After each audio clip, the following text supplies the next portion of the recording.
बिस्मिल्लाहिर्रहमानिर्रहीम। Welcome to our channel zoology by Aftab अकरम।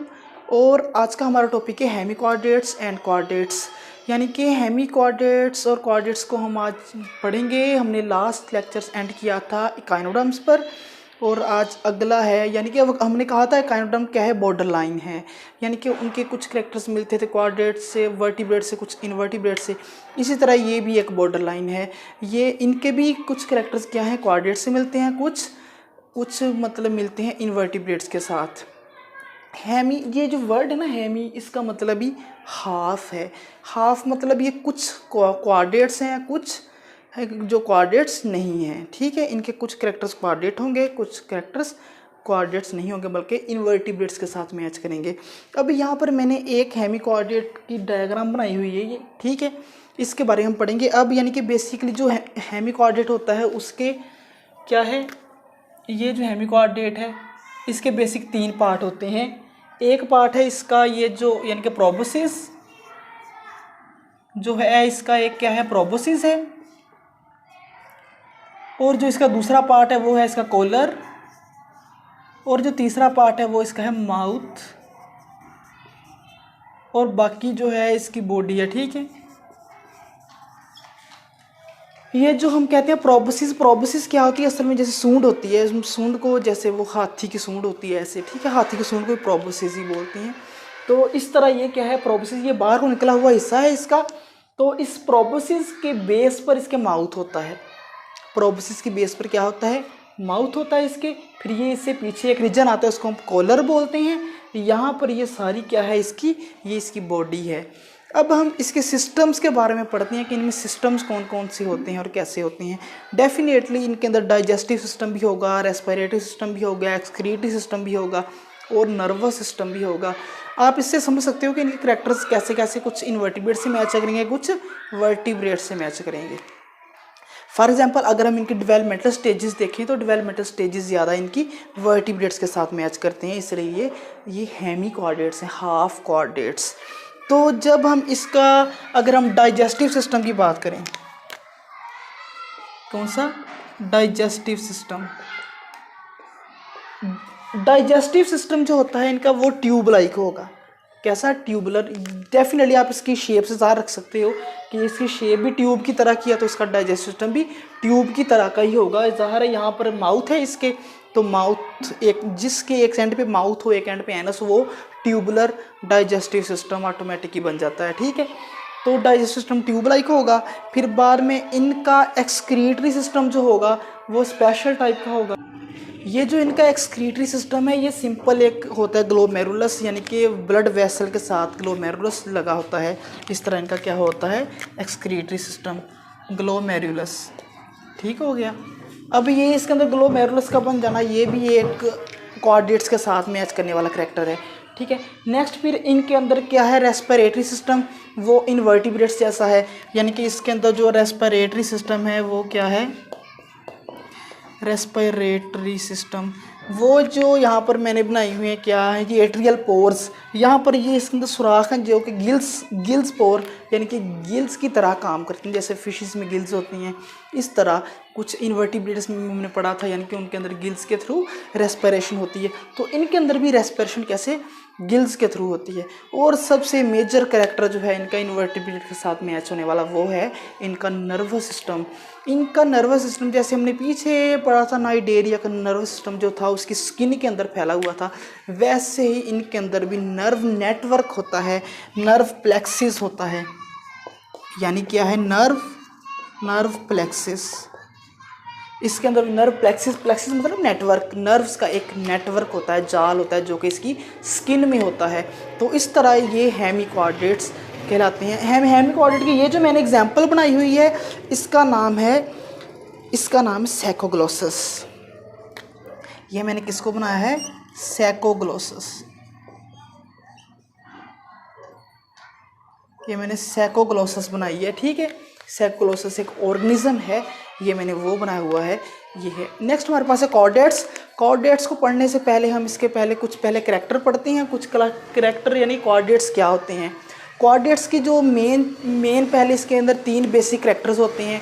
वो जो पहला कैरेक्टर है इनके अंदर वो क्या है, वो है इनके अंदर वर्टिब्रल कॉलम यानी कि एक नोटोकॉर्ड का होना। ठीक है, इन कोऑर्डिनेट्स वर्ड ही नोटोकॉर्ड से निकला है, इनका क्या है, नोटोकॉर्ड का होना। दूसरी चीज़ है ये जो होते हैं कोऑर्डिनेट्स, इनके अंदर क्या होते हैं, इनके अंदर एक नर्वस सिस्टम होता है।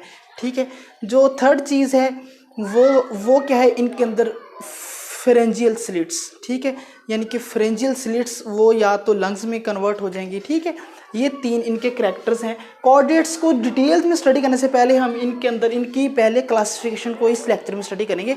नेक्स्ट टाइम कोऑर्डिनेट्स को डिटेल में पढ़ेंगे।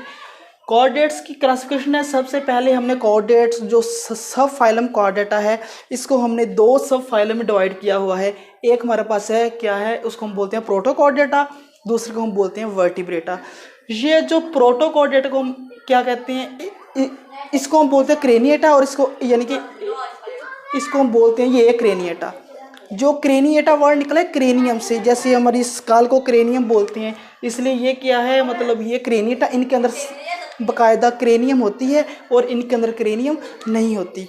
ठीक है, ये जो होते हैं ए क्रेनिएटा, इसको हम प्रोटो कोऑर्डिनेट्स भी बोलते हैं, या इनको लोअर वर्टिब्रेट्स भी बोलते हैं। इनको हम कहते हैं लोअर वर्टिब्रेट्स। और ये जो होते हैं जिसको वर्टिब्रेटा या क्रेनिएटा, यानी क्रेनिएटा मतलब इनमें क्रेनियल यानी कि क्रेनियम पाई जाती है, जो हमारा ब्रेन केस है, यानी कि इनमें क्रेनियम पाई जाती है, इसलिए हम इसको वर्टिब्रेटा, क्रेनिएटा और इनको हायर वर्टिब्रेट्स भी बोलते हैं।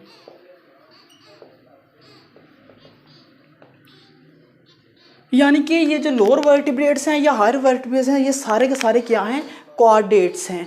कोऑर्डिनेट को वर्ड कोऑर्डिनेटा यानी कि नोटोकॉर्ड से निकला। नोटोकॉर्ड क्या होता है, एक रॉड लाइक स्ट्रक्चर है, जैसे हमारे वर्टिब्रल कॉलम है ना, यही वर्टिब्रल कॉलम जब डेवलपमेंट हो रही होती है तब ये एक रॉड लाइक स्ट्रक्चर होता है, वैक्यूलेटेड, यानी कि ये सपोज के क्या है, वैक्यूल हैं, इस तरह वैक्यूल्स इस तरह होते हैं, अलाइन होते हैं और एक रॉड लाइक रिजिड स्ट्रक्चर बन जाता है, इसको हम बोलते हैं नोटोकॉर्ड। और ये सपोर्ट के लिए होता है, प्रोटेक्शन सपोर्ट के लिए होता है, जो कि बाद में रिप्लेस हो जाता है किसके साथ, वर्टिब्रल कॉलम के साथ। तो इसकी बेस पर अगर तो किसी में ये बने नोटोकॉर्ड तो मतलब वो कोऑर्डिनेट्स हैं, अगर नोटोकॉर्ड नहीं बनता तो वो ए कोऑर्डिनेट्स मतलब वो इनवर्टिब्रेट्स में चले जाएंगी बात। तो ये जो प्रोटो कोऑर्डिनेटा हैं या लोअर वर्टिब्रेट्स हैं, इनको हमने मज़ीद आगे दो डिवीजन में किया हुआ है। ये इनके हैं सब फाइलम, यानी कि ये इनको मेजर डिवीजन है, और ये इनकी सब फाइलम, ये फाइलम और ये सब फाइलम यूरो कोऑर्डिनेटा और सब फाइलम स्फेलो कोऑर्डिनेटा। ये सब फाइलम यूरो कोऑर्डिनेटा की आगे क्या है, क्लासेस है, क्लास लार्वेसी, क्लास असीडिएसी और क्लास थेलिएसी, यानी कि ये इसकी क्लासेस हैं। ये जो क्लास लार्वेसी में और क्या आता है हमारे पास, ये एकोप्लूरा, ये इसकी एग्जाम्पल है। एग्जाम्पल आप लोगों ने ऐसे ही याद रखनी है। क्लास लार्वेसी की एग्जाम्पल क्या है, इसको कहते हैं ये एकोप्लूरा। क्लास असीडिएसी की असीडिएसी से असीडिया, ये तो इजीली याद हो जाएगी। फिर बाद में ये जो थैलिएसी की एग्जाम्पल है, ये है सेल्पा, इसकी एग्जाम्पल है। नेक्स्ट हमारे पास है जो स्फेलो कोऑर्डिनेटा, स्फेलो वर्ड निकला है, मतलब स्फेला हम बोलते हैं किसको, हेड को। ठीक है, हेड यानी कि इसमें क्या होगा, ये जो हेड वाला हेड और कोऑर्डिनेट मतलब इनमें एक हेड अपीयर हो जाएगा। मतलब यहाँ तक अभी कोई हेड अपीयर नहीं हुआ था। ये मैंने आपको यहाँ पे क्या बताया, प्रोबोसिस है, ये कॉलर है, ये इसका माउथ है। मैंने इसको ये नहीं बताया कि यहाँ पर एक इसका स्पेशल हेड है।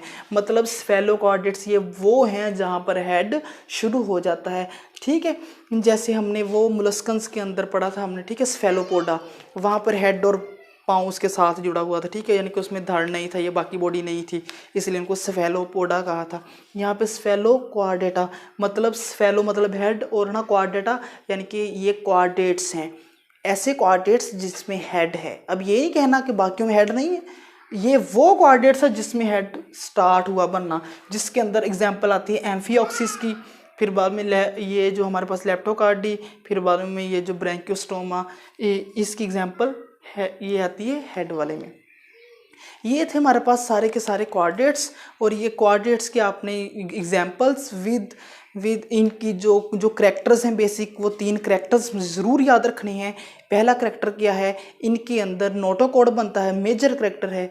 दूसरा करैक्टर क्या है, इनके अंदर vertebral column, central nervous system होता है, मतलब ब्रेन, स्पाइनल कॉर्ड होता है, और वो डोर्सल साइड पर होता है, डोर्सल सेंट्रल नर्वस सिस्टम, ठीक है। और जो तीसरा है, इनमें फ्रेंजियल स्लिट्स या गिल स्लिट्स का होना, ठीक है, ये भी क्या है, इनका करैक्टर है। और एक चौथा करैक्टर भी होता है, वो पोस्ट एनल टेल है, वो हायर क्लासेस में पढ़ाया जाता है, यहाँ पर वो नहीं है, ठीक है। नेक्स्ट हमारे पास है ये जो वर्टिब्रेटा जो होते हैं, इनमें वर्टिब्रल कॉलम, मतलब ये जो नोटोकॉर्ड है अब किस में चेंज हो चुका है, वर्टिब्रल कॉलम में चेंज हो चुका है। अब ये सब फाइलम वर्टिब्रेटा को हमने आगे 4 सुपर क्लासेस में डिवाइड किया हुआ है। ये क्या है, 4 सुपर क्लासेस। इसको हम सबसे पहले 2 में, ये जो वर्टिब्रेटा, इसको हम सबसे पहले 2 सुपर क्लास में डिवाइड किया है। एक हमारे पास है सुपर क्लास पाइसिस, और जो दूसरी हमारे पास है super class Tetrapoda. Super class Pisces और सुपर क्लास टेट्रापोडा। ये जो सुपर क्लास पाइसिस है, इसमें आती हैं फिशेस सारी की सारी। मैं इसको थोड़ा सा इधर से रेज कर रहा हूँ ताकि आपको सुपर क्लास पाइसिस की थोड़ी सी क्लासिफिकेशन बता सकूँ। सुपर क्लास स्पाइसिस में जो आती हैं, सुपर क्लास स्पाइसिस जो है उसमें सारी फिशेस आती हैं। फिशेस का एक ग्रुप ऐसा है जो कि एक्सटिंक्ट हो चुका है, जो ओल्ड फिशेस हैं। ओल्ड फिशेस को भी हम लिखते हैं यहाँ पर, ठीक है। यानी कि ये जो सुपर क्लास स्पाइसिस है, इसकी आगे 3 हैं, 3 आगे इनके सब क्लासेस बनाई हुई। क्लास साइक्लोस्टोमा, फिर बाद में सेकंड हमारे पास क्लास कॉन्ड्रिक्थिस,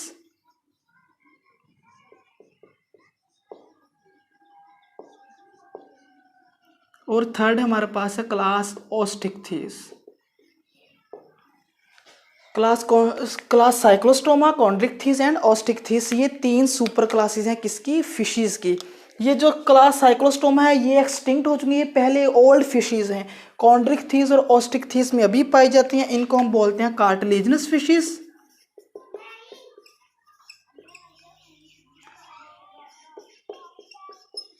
और इनको हम बोलते हैं बोनी फिशेस।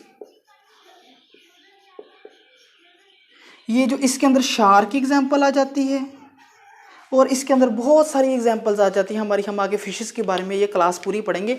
ये जो क्लास स्पाइसिस पे एक पूरा लेक्चर होगा, ठीक है, यानी कि उसमें सारी ये पढ़ेंगे। फिर बाद में ये जो टेट्रापोडा है, टेट्रापोडा में क्या आ जाते हैं, 4 टांगों वाले। अब इंसान भी इसी में आ जाता है, अगर इंसान को ऐसे करके चलाया जाए तो इंसान भी 4 टांगों पे बन जाएगा, टेट्रापोडा, ठीक है। जिसमें पहला है हमारे पास क्लास एम्फीबिया, हमारे पास इसमें आ जाती एक क्लास आ जाती एम्फीबिया।